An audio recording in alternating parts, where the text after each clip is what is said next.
తెలంగాణ రాష్ట్రాన్ని దోచుకోవడానికి కొందరు సిద్ధంగా ఉన్నారని మాజీ ముఖ్యమంత్రి బీఆర్ఎస్ అధినేత కేసీఆర్ కీలక వ్యాఖ్యలు చేశారు. మాజీ ఎమ్మెల్యే కోరుకంటి చందర్ గోదావరికర నుంచి పాదయాత్రతో కేసీఆర్ ఫామ్ హౌస్కు చేరుకున్నారు. ఫామ్ హౌస్లో పాదయాత్ర చేసిన బృందంతో బీఆర్ఎస్ పార్టీ అధినేత సమావేశమయ్యారు.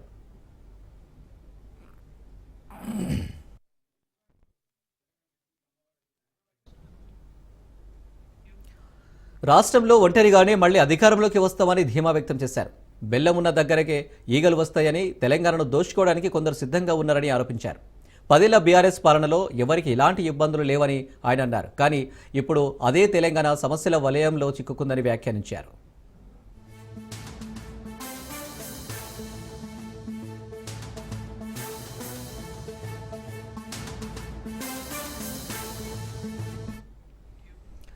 తెలంగాణ కోసం ఎప్పటికైనా పోరాడేది బీఆర్ఎస్ మాత్రమే అన్నారు. అందరూ ఒక్కో కేసీఆర్లా తయారు కావాలని పిలుపునిచ్చారు. కాంగ్రెస్ నోటికొచ్చిన హామీలిచ్చి అధికారంలోకి వచ్చిందని విమర్శించారు. కాంగ్రెస్ ప్రభుత్వ వైఫల్యాలను ప్రజాక్షేత్రంలో ఎండగట్టాలని పిలుపునిచ్చారు. రాబోయే రోజుల్లో అధికారం బీఆర్ఎస్దే అన్నారు. తెలంగాణ కోసం ఎప్పటికైనా పోరాడేది బీఆర్ఎస్ మాత్రమే అన్నారు.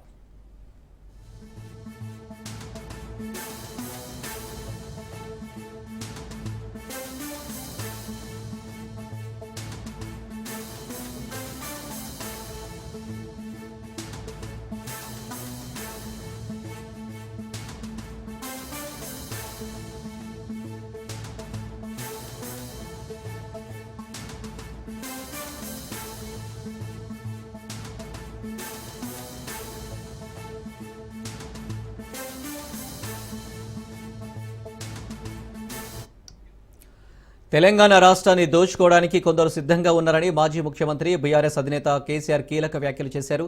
మాజీ ఎమ్మెల్యే కోరుకంటి చందర్ గోదావరికర నుంచి పాదయాత్రతో కేసీఆర్ ఫామ్ హౌస్కు చేరుకున్నారు. ఫామ్ హౌస్లో పాదయాత్ర చేసిన బృందంతో బీఆర్ఎస్ పార్టీ అధినేత సమావేశమయ్యారు.